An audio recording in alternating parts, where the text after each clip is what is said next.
Hi guys, welcome back to the library for this Glee book tag.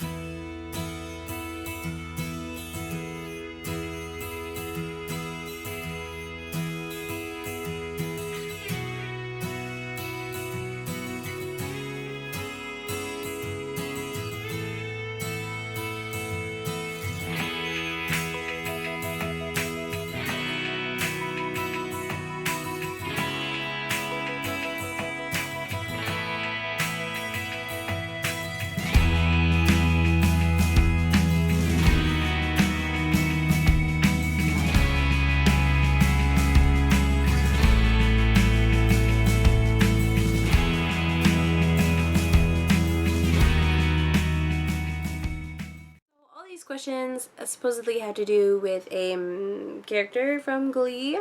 This is yet again another one Shayna sent me, so I figured I would do it. So yeah. I like this tag a little bit better than the first one I did just because it goes a little more in depth into the actual books on your bookshelf and stuff like that. So, alright, let's get started. Alright, so Rachel's question is, what books have you read to be an overachiever in your fandom? I would say probably When the Wind Blows by James Patterson. He wrote the Maximum Ride series, and that is how I found James Patterson. And so, of course, Maximum Ride is about these kids who have wings and special powers, and he wrote them for young adults. So before Maximum Ride, he wrote two books called When the Wind Blows and The Lake House. And those books are basically like a more adult, much more adult version of Maximum Ride series. So I read these books just so that I had, I don't know, it was like extra curricular reading for the fandom because it was the same characters but not the same characters. It's kind of weird, but it's kind of like where the characters came from, but not, if that makes any sense. But I'm glad I read them because they were actually really good books. So question 2 is for Mercedes. Which book just has it all? This was a hard decision because I just wasn't sure which book I should choose, and but I think I'd have to go with Hunger Games. I mean, it's like the Hunger Games series is good overall, but the first book was the best. It wasn't new because, I mean, Battle Royale came out how many years ago? But still, it was different in books that, you know, you're reading at the time. And I mean, that excitement and danger and romance. And in this book, Katniss wasn't quite as annoying as she gets in 2. And then in 3, oh my god, it's so annoying. So, yeah, no, just Hunger Games is really good. I mean, it could even be a standalone book. You wouldn't even have to necessarily read the whole series, but it's just a really good book. So question 3 is for Kurt. What book did you read before it was popular? I'm totally going to play this card. Paper Towns. So it is super popular now and a few months ago because the movie came out, but I read Paper Towns, back before Fault in Our Stars came out in theaters. And so almost no one even knew what Paper Towns was. It was just another John Green novel that they hadn't made into a movie yet. So, I mean, people were starting to catch on. But, yeah, I think Paper Towns is probably the only book I read before it was super popular, honestly. Or I could play this card, because this is the first John Green book I ever read, and it's the next movie of his they're going to make. And so technically, this book isn't even that popular yet, and not as popular as it's gonna be. And this is such a good book.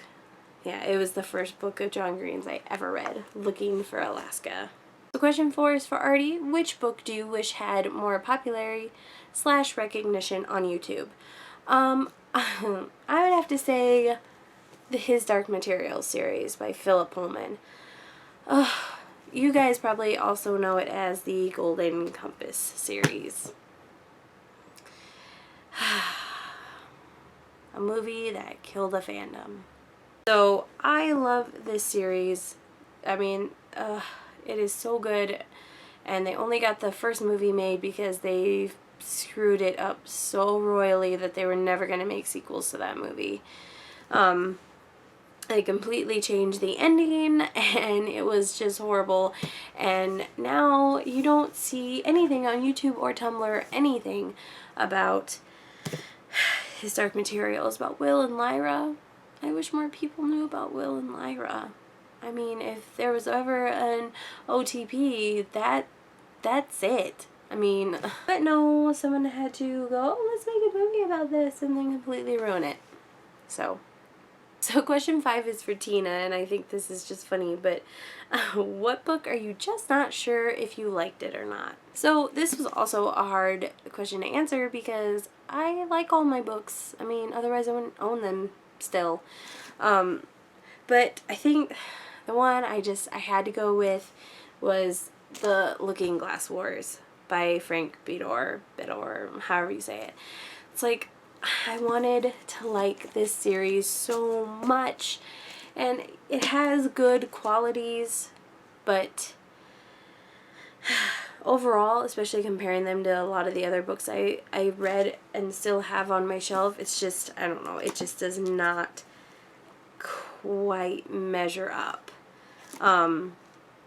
It's a Alice in Wonderland type series, and I wanted to love it so much, but it's just not as good as I was hoping it would be. Even though I have all 3 books, don't let that fool you. Yeah. So question 6 is for Will.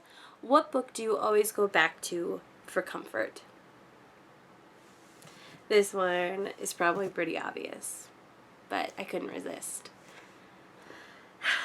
Harry Potter and the Order of the Phoenix is my favorite book of the series. I have read it so many times I had to buy a second copy because the first copy I ever bought wore out. The cover came off. And pages were falling out because I had read it so many times. It's just this, it may sound weird, but this book and I understand each other. Just stuff that happens in it, the stuff that Harry is going through in it, it just, I've been in this place, and I was in this place when I was reading this book, and for the first time, and so yeah, it's just, this book is special to me in a way that no other book ever will be, and so it's just like, if I really just need to escape, and nothing else sounds good, this will always be my go-to. This will always sound good. I will always love this book. So question 7 is Finn. What book took you on an emotional roller coaster ride? A lot of the books I read tend to have sadness in them. I just realized that.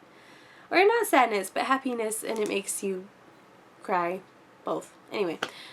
But the one that does it for me, and I mean, this should tell you something because I have my His Dark Materials book with all 3 books in it, and then I have a separate copy of the last book. The Amber Spyglass is the 3rd and last installment of the His Dark Materials trilogy, and this book, man, this book. I remember finishing this book for the first time up in my room when I was 17, and I was listening to music, and by the end, I mean, for the last probably, let's see, for 100 pages, yep, the last 100 pages, I was laying there reading through a waterfall of tears. I mean, I was just laying there, but while I was reading, because I mean, this book, the whole series, but this book, I mean, it's so good, and then it's so horrible, and so soul-crushingly sad, and like, yeah, no, this book did some damage, I'm not gonna lie, but it's so good. Question 8 is Quinn. I think this is kind of a funny and fitting question. What book does everyone seem to love, but you loathe? Can you guys guess it? I bet you can. It's not anywhere in my house or near my house. Twilight. Yes. So I have said it before. I read the Twilight series. I've read the whole thing. I don't get it. It's horrible. It's crap. It's... I don't get it. And everyone loves it. And everyone's like, oh, it's so good. It's so romantic. I love it so much. No, it's stupid. Yeah, no, it's just... God, that series is just horrible. Horrible, horrible, horrible. Question 9 is Sue. What book did you like way more than you expected? Once again, it is a series, but still. Cirque du Freak by Darren Shan. I saw the movie because, yes, because I was going through my Josh Hutcherson phase, so I went and watched every Josh Hutcherson movie there is. Cirque du Freak happened to be one of them. The movie was awesome. I loved it. And then I read the books, and they're nothing alike. But I still like the movie for its own movie, standalone movie, whatever. But the books, oh my god, the books are so amazing. So yeah, this is the first one, Cirque du Freak, A Living Nightmare. And it has 12 books plus a companion series, shoots off onto another character, prequel series. But this, yeah, Cirque du Freak is such a good series. Question 10 is Sam. What newcomer would you like to see do well? I'm going to be perfectly honest with you. John Green is the newest author I know and I've read. I am so out of the loop when it comes to like new books coming out. I have no idea. Yeah, I have no idea who any new authors are. And like every time I see like a new author, I don't know, all their books look the same. Like every book that comes out now looks exactly the same. So like I stick with my authors like Stephen King and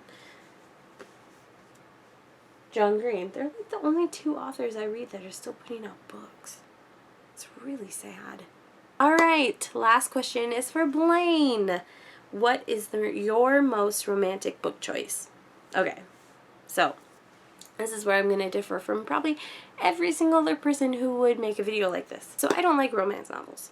I never have. I've never actually, I don't know, I just don't see the appeal of your typical romance novel. I don't, meh. But growing up, since I was pretty young, my mom and I would read together. Well, she would read to me anyway. And she would always read me these books by this Christian author named Lori Wick. And all she does is write Christian romance novels. And if I were to be big into romance novels, I would say this is how romance novels should be written. They should all be written by Christian authors because there's no smutty smutness. And I don't know, it's just all her books, pretty much all her books, I guess. These are my two favorite Lori Wick books, The Princess and The Hawk and the Jewel. Most of her books take place in the 1800s, early 1900s, but like this one is modern day. But her 4-book series, the Kensington Chronicles, 3 of them take place in 18 something, and then 1 of them takes place in 1500 something. But they're all so good and just really classy. So yeah, no, I love the way Lori Wick writes romance. She's just very good at it, and I think it's like, I think I know what it is. It's basically like a Disney story, kind of. And I think that's why I like them so much, instead of the like 50 Shades of Grey and all those other ones with the men with no shirts and the ladies leaning up against them. So, yeah. No, Lori Wick is very good at writing romance novels. Alright guys, thank you for joining me for the Glee Book Tag. I hope you enjoyed it, and I will see you later. And now it's on the hour. Stupid clock. It's not a stupid clock. I love it, clock. I love it, clock. My uncle made it for us. It's just so loud. It's gotta be like 2 o'clock. 2 o'clock.